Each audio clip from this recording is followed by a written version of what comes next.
Imagine you need a very specific, incredibly mundane item. You are looking for a replacement blade for a vintage blender, or perhaps a highly specific hex bolt to finish repairing a bicycle in your garage. That sounds like a situation where you just want to get in and get out as fast as possible. Exactly. You pull out your phone, open your preferred shopping app, and you are fully expecting a quiet, highly organized search bar. You are in a purely transactional mindset. You just want to type your query, evaluate a few prices, and check out so you can get back to your weekend. Right, but instead of that quiet utility, your screen immediately lights up. You are hit with a shouting influencer, flashing countdown timers ticking away in neon colors, and an auto-playing virtual game show happening right in the middle of your screen. That is an incredibly jarring transition for the brain to process. I mean, you are walking into a space expecting the quiet, methodical organization of a public library, and instead you find yourself standing right in the middle of a crowded, high-volume casino floor. There is no warning at all. There is no transitional space. It is the perfect recipe for absolute sensory overload. And this scenario is not some hypothetical debate about dystopian application design, is it? What at all? This is exactly what longtime users of eBay are experiencing right now with the aggressive rollout of a feature called eBay Live. Welcome to TalkKast. We are exploring how a massive digital platform built entirely on quiet, calculated utility is aggressively pivoting toward loud live stream entertainment. It really raises a fascinating question about corporate strategy. I mean, why does a dominant legacy platform feel the need to completely abandon its core identity? They practically invented the online auction. They really did. They own that specific market share entirely, yet they are choosing to mimic flashy, trend-chasing applications instead of leaning into what actually makes them useful to you. So what is the actual mechanism here? I mean, how does this live feature function in practice? To understand the motivation, we need to look at what they are copying. It essentially turns the platform into a real-time shopping network, directly copying the models of aggressive competitors in the social commerce space, specifically TikTok Shop and whatnot. Oh, wow. So they are trying to capture that specific, highly energetic audience. Exactly. Sellers, and in many cases celebrities or hired influencers, host real-time video streams. Viewers watch the feed, chat with the host in a scrolling text box, place rapid-fire bids on items, and execute instant purchases without ever leaving the video player. That transforms the fundamental act of buying. It takes a solitary, intentional search query and turns it into a communal, synchronized event driven by urgency. And the company is pushing this behavioral shift with massive institutional weight. They recently orchestrated a major promotional campaign called the 48 Hours of Drops event. I think I saw something about that. Did they have highly sought-after collectibles starting at $1? They did, and they brought in celebrity hosts to draw massive crowds. But the most telling part of this push was the staggering financial incentive offered to the sellers themselves. To artificially boost participation, the platform slashed its final value fees down to just 3% for items sold during these specific streams. Wait, slashing a final value fee to 3% is an enormous concession. It really is a massive drop. I mean, standard marketplace fees are typically somewhere between 10 and 15%. That margin is the core revenue engine keeping the servers running and the company profitable. Voluntarily giving away that much of their percentage reveals a serious level of desperation. They are willing to take a massive short-term financial hit just to buy market share. They are essentially forcing this new behavior onto the user base. But I look at that 3% figure and wonder how they justify the loss to their shareholders. What are they actually buying with that sacrificed revenue? They are buying modern application metrics. The business logic driving this entirely revolves around engagement time. The ultimate goals are keeping you glued to the app for significantly longer periods, triggering an intense fear of missing out and driving spontaneous impulse buys. That makes sense from a purely data-driven perspective. Think about your normal behavior. A traditional auction listing takes you perhaps 10 seconds to scan, evaluate the photos, and decide if you want to watch it for later. And that does not look great on a quarterly engagement report. A live stream, however, is designed to trap your attention for an hour or more. It provides continuous, unbroken engagement. The platform fundamentally wants to transition you from a state of methodical, planned purchasing into a state of continuous entertainment. I understand the boardroom logic. If you only look at a spreadsheet measuring time spent in the application, a live stream looks like a massive victory.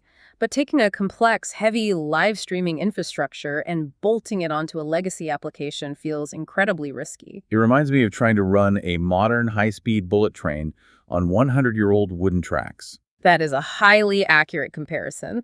The underlying architecture of an auction site built in the late 1990s was designed for asynchronous communication. Right. It handles static images, text descriptions, and bids placed over a period of days perfectly. It was never built for synchronous, real-time video packet routing and instant chat databases. Pushing those two things together creates immense friction, and that friction is generating absolute technical chaos for the people actually trying to use the app. How is it actually implemented in the interface? Is it just an optional tab? Not at all. It is implemented as a complete front and center interface takeover. They did not build a subtle optional tab tucked away in a side menu for users who actively wish to explore video content. So they just force it directly into your field of view. Exactly. It is the default experience. You open the app and are confronted with a giant purple banner and a dense grid of auto-playing live video events shoved right onto the top of your homepage. That means all of your personalized deals, your carefully curated saved searches, and the quiet grid of relevant categories are entirely buried under loud, moving video feeds. The interface actively prioritizes the company's new engagement goals over your established daily workflow. The technology forces you to navigate through their desired experience just to reach your own intended destination. Pushing auto-playing video feeds onto the home screen of an app used by millions of people with wildly varying hardware must have immediate consequences. It absolutely does. These videos are causing older smartphones to completely freeze or crash to the home screen. People are opening the app just to check if they want to bid on a pair of shoes, and instead they are thrown into a server unavailable error. I imagine that is because the heavy live video player fails to load properly in the background. Exactly. And even when a user actually wants to participate in the live events, the infrastructure constantly struggles. The bid sliders are flaky and unresponsive. That sounds like a nightmare for an auction. The comment sections probably lag significantly behind the real-time video feed, which creates massive confusion during fast-paced auctions where seconds actually matter. It is incredibly frustrating. When a feature is this computationally heavy and actively disrupts the core functionality of the software, the logical solution for a frustrated user is simply to turn it off. You would assume the settings menu provides a simple toggle to disable the interface or at least mute the notifications. Can't users just opt out? That is the logical assumption, but the reality is completely different, and it is where frustration turns into outright anger. Users report having absolutely no clear control over this feature. Wait, really? Even if you go into the settings? Even when you dig deep into your application settings and explicitly disable all alerts and push notifications for live events, the system ignores your preference. Users are still receiving multiple push notifications an hour demanding they join a live stream. That is completely absurd. What happens when they contact technical support for a solution? The representatives have no real tools to offer. The only advice provided is to completely delete and reinstall the application, which rarely works, or to dig endlessly through secondary communication preference menus on the desktop website. This elevates the issue from a buggy software update to a fundamental behavioral clash. The platform is attempting to force a highly specific, trend-driven shopping behavior onto an audience that actively chose the platform because it lacked those exact trends. It perfectly illustrates the cultural mismatch occurring right now. The community refers to this as the tat factor. When you look at the grid of live feeds, they are hyper-focused on extremely specific hype items. What kind of items are we talking about here? You will see rapid-fire auctions for $2 crystals. You will see luxury sneakers being unboxed. You will see high-stakes auctions for a Rolex Batgirl watch. You will also see massive 64-person Pokemon card breaks. I want to focus on those card breaks for a moment because the mechanics are vital to understanding the psychology of this new direction. They really are. How do those breaks actually work? If you are unfamiliar with a break, 64 people pay a flat fee to buy a spot in a live broadcast. The host then opens a sealed box of trading cards on camera. If the host pulls a rare, incredibly valuable card, it goes to whichever buyer was randomly assigned that specific character or slot. So it is purely speculative. It relies entirely on the adrenaline rush of gambling in front of a live audience. Exactly. Those categories are built around adrenaline, speculation, and highly engaged niche communities. but they completely ignore the everyday utility of the broader platform. Let us go back to the 40-something user who logs in specifically to source a replacement water pump for a vintage car or to find a discounted set of tent poles for a weekend camping trip. When that person opens the app, their screen is flooded with people screaming over shiny cardboard and cheap crystals. To that user, the content feels juvenile, chaotic, and completely irrelevant to their actual life. The emotional shift from the traditional marketplace to this live environment is profound. Traditional purchasing is historically a slow, methodical process based heavily on established trust. You check the seller's feedback rating. You read detailed descriptions of the item's condition. You scrutinize high-resolution photographs, and you compare prices across multiple listings over a period of days. A live stream environment actively strips away every single piece of that friction. It relies entirely on high-pressure, split-second decisions. The host creates a manufactured sense of urgency. That urgency is an entirely intentional feature of the format. You're given mere seconds to decide if you want to place a bid or make a purchase before the item is removed from the screen forever. It shifts the platform from a reliable, patient utility to a highly manipulative environment. Users are reporting deep anxiety about overpaying for items in the heat of the moment. They feel suspicious of the actual market value of the item, and they experience intense buyer's remorse over snap decisions made under the pressure of a ticking clock and a shouting host. You cannot operate a slow, thoughtful flea market and a high-stakes, instant purchase game show simultaneously without creating severe structural contradictions. The rules that govern a thoughtful 3-day auction simply do not apply to a frenzied 10-second flash sale. The structural contradiction is actually written directly into the platform's official policy, which shows just how disjointed this entire rollout truly is. What kind of policy contradiction are we talking about? In April 2026, the platform announced a major new policy regarding traditional auctions. They stated that starting on May 13th, normal auction wins for buyers in the United States are strictly final. Absolutely no cancellations are allowed once a bid wins. That policy change makes complete sense for the traditional marketplace. It protects a seller from a flaky buyer who changes their mind after tying up the seller's inventory for a week. It does make sense. However, that strict final sale rule explicitly does not apply to purchases made through the live feature. Wait, how does that work in practice? The live stream is specifically engineered to generate instant, highly impulsive buying behavior. That is the paradox. Applying a looser cancellation policy to the most impulsive purchase method on the entire platform seems entirely contradictory to the goal of securing transactions. The disconnect between the technology they built and the policy they wrote is staggering. In practical terms, does the live sales technology effectively auto-charge the buyer at the very end of the stream? Yes, it does. The interface locks the buyer into the purchase instantly, almost before they realize what they have done. However, the official policy language governing cancellations has not caught up to that technological reality. It creates a highly stressful gray zone for you as the buyer.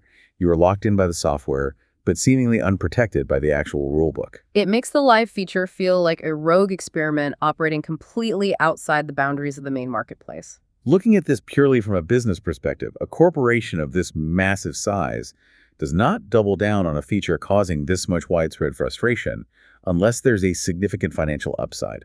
That is a fair point. Despite the interface complaints, the crashing hardware, and the policy confusion, some segment of the user base must be generating substantial revenue. There are undeniable financial successes, but they are incredibly concentrated. Niche, highly social sellers are genuinely thriving with this tool. The sneakerheads, the trading card breakers, and the fashion influencers who already possess a deep understanding of social commerce are using the live stream format to build massive communities. They are engaging with fans in real time, moving their inventory at an incredible pace, and generating significant cultural buzz. For a highly specific type of entrepreneurial creator who knows how to perform for a camera, this feature is incredibly lucrative. That concentrated success validates the initial boardroom logic.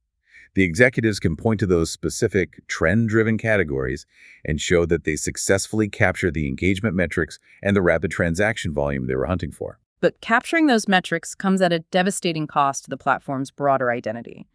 The vast majority of traditional small business sellers feel entirely abandoned by this shift. The platform is actively subsidizing hype creators and flashy influencers while completely ignoring the people who actually sell everyday, practical goods. The core users, the buyers and sellers who rely heavily on the quiet efficiency of the search bar, are furious.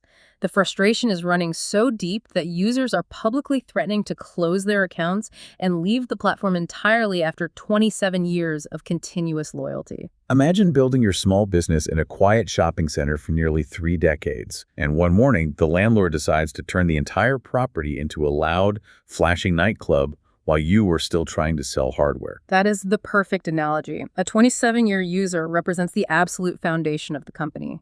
Alienating that demographic to capture a fleeting trend is an incredibly dangerous long-term strategy.